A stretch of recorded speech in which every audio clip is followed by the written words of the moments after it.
umagang kay ganda na naman. Meron na naman tayong gagawing video ngayon, araw na to. At ayan, nandito ako sa bukid. Naayos ko yung camera natin. Ako ay maglalakbay na naman. Ayan, ako ay naglakbay na. Meron tayong pupuntahan na panibagong ibon. I-meet up ko siya ngayon. Kaya ayan, naglakbay na naman ako. Tapos tumigil ako dyan sa gawing yan. Kasi nahirapan ako.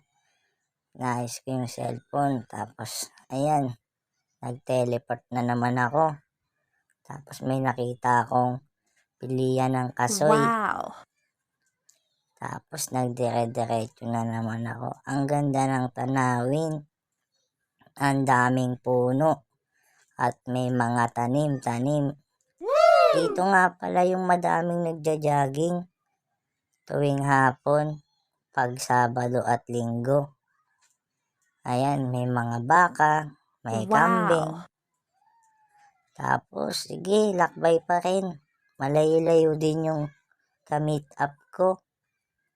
Ayan na nga. Diyan pala yung mga tambayan ng bikers, mga joggers. Ayan, may mga tindahan ng mga prutas. Ayun nga. Tuloy-tuloy pa rin ako sa aking paglalakbay. Ayun na nga. Nag-teleport ulit ako kasi ang init. Hindi ko hawakan ng maayos yung camera natin. Ayan, may nakasabay pa ako. Malayo-layo din, kaya nahirapan ako magbiyahe. Pero sana sulit naman yung lakbay natin. Ayan na nga, nakita ko yung favorite kong bilihan ng buko. Tapos, diretso pa rin. Malayo-layo din. Sana talaga good yung makuha natin na ibon. Tapos, ayan na nga. Medyo malapit-lapit na, nakakakalahati na tayo. Tapos, bigla akong nag-teleport. Ayun na, nandito na kami sa kitaan namin. Sa may 7-Eleven, malapit. Ayan na nga. Naka-stop yung stoplight at may dumating, naka-bike. Tapos may pinakitang hawla. Ayun na nga, ando na yung ibon. Ang ganda ng kulay niya. Kulay of color. Naka-bike siya, tapos ayan, nilipat niya sa bike niya sa likod. Tapos may pinapaliwanag. Tapos ayun, binayaran ko na. Tapos sinuklian niya ulit ako. Binalik niya yung bayad. Bakit kaya? Tapos tiningnan ko yung ibon. Ang ganda. May lahing German. Tapos ayun na nga. Kinarga ko na siya dun sa likod ng motor. Tinapang ko. Tapos umalis na yung ka-meet up ko. Nagpapalit pala siya kasi wala siyang pansukli. Tapos imikot-ikot ako sa motor. Chinek ko. May kasama pala siya na bikers din. Bagito. Tapos ayun, tinignan ko ulit yung ibon. Nahihiya. Para siyang may lagnat. Pero mukha naman siyang malakas. And talagang nagtitingin-tingin siya sa mga tao. Ang tagal naman bumalik. Tapos ayun, nakaalis na ako dun. Pauwi na ako. Tapos may nadaanan ako, mga nagtitinda. Kaya ayan, lumapit ako sa bilihan. Wow! Bilihan ng buko. Kasi masarap daw to, pampadami daw ng tubig sa katawan, pampalakas. Tapos tinawag ko yung nagtitinda kasi walang tao. Ayan na nga, tiningnan ko yung mga tinda niya. Ang daming buko. Tapos ayun si ate, sumalok na.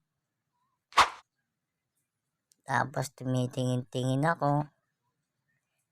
May mga naka-standby doon. Ayan na nga, inabot niya na. Inabot ko na din yung bayad. Tapos ayun, malapit na ako, nasa subdivision na kami. Yung ibon sana hindi nahihilo. Ayan na naman yung malaking hams. Ayan na nga, lapit-lapit na tayo. Ayan, lapit na talaga. Konti na lang. Aabot na. Pang! May hams na naman. Pag talaga sa loob ng subdivision, ang daming hams. At may mga bata pang pasaway, nakaharang. At yun, malapit na ako. Meron sasakyan, kaya sumegway ako ng pakaliwa at may hams na naman. Ayun, sana hindi nahilo yung ibon. At ayan, kakabig na ako ng kanan kaso may barangay. Nagulat ako. Buti na lang naka-face mask ako. At nakita ko na nga yung mga ka-apport natin. Nakarating na ako sa baluarte namin. Ayan, yung hawla ni Jopis Joe. Pagdating ko, tiningnan ko yung bahay ni Jopis Joe. Wala pa siya. Tapos may mga atabs na makukulit at si Kiss Ambet nandun na nga. Yung time na yan, pagod na ako kasi ang layo ng nilakbay ko. Ayan, naantay ko na lang si Jopis Joe. Tapos yung barangay nandyan na naman. Paatras na yung takbo niya. Ayan na, sinisipat na nila.